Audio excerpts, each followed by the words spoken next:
আসসালামু আলাইকুম রহমতুল্লাহি ওয়া বারাকাতুহু।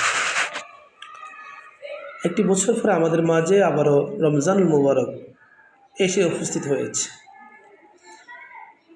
কেননা আল্লাহ তাআলা পবিত্র কালামুল্লাহতে বলে দিয়েছেন, ইয়া আইয়ুহাল্লাযীনা আমানু কুতিবা আলাইকুমুস সিয়াম কামা কুতিবা আলাল্লাযীনা মিন ক্বাবলিকুম লাআল্লাকুম তাত্তাকুন।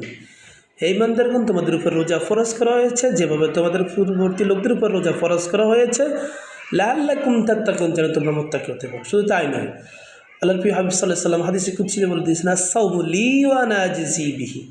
রোজা আমার জন্য, এর প্রতিদিন আমি নিজেই দেব। সুবহানাল্লাহ। তাহলে প্রিয় হাজির, আমরা যেহেতু রোজা রাখবো, আমাদের কিছু করণীয় আছে। সেটা হলো, প্রথম কথা হলো, আমাদের রোজা আমাদেরকে কি বলতেছেন? রোজা শব্দের অর্থ হলো বিরত থাকা। তাহলে সুবে সাদিক থেকে সূর্য অস্তা পর্যন্ত যাবতীয় খারাপ কাজ, পানাহার থেকে বিরত রাখার নাম হলো সিয়াম বা রোজা।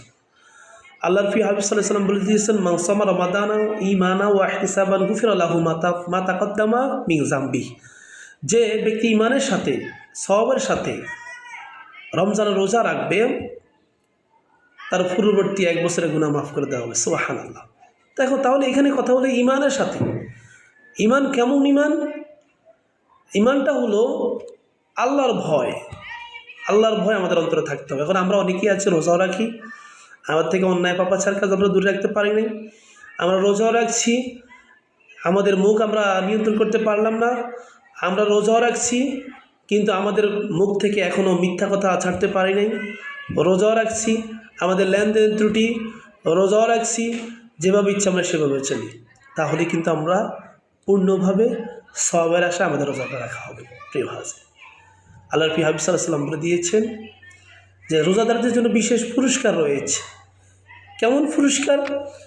জান্নাতের যে ব্যক্তি পরিপূর্ণ রোজা রাখবে, জান্নাতে আল্লাহ তাআলা রায়্যান নামক দরজা দিয়ে ওই রোজাদার ব্যক্তিকে প্রবেশ করানো হবে। ওই রায়্যান নামক দরজা দিয়ে অন্য কোনো ব্যক্তি প্রবেশ করতে পারবে না। সুবহানাল্লাহ। তাহলে আমরা ঈমানের সাথে রাখতে হবে রোজাগুলি। আমাদেরকে রোজা আমাদেরকে বার্তা দিচ্ছে যে বিরত থাকা, আত্মশুদ্ধি। ত্যাগের মাস, ভোগের মাস নয়। আমরা এই মাসে যে আমল করবো, এই মাসে অনেক ফজিলত রয়েছে।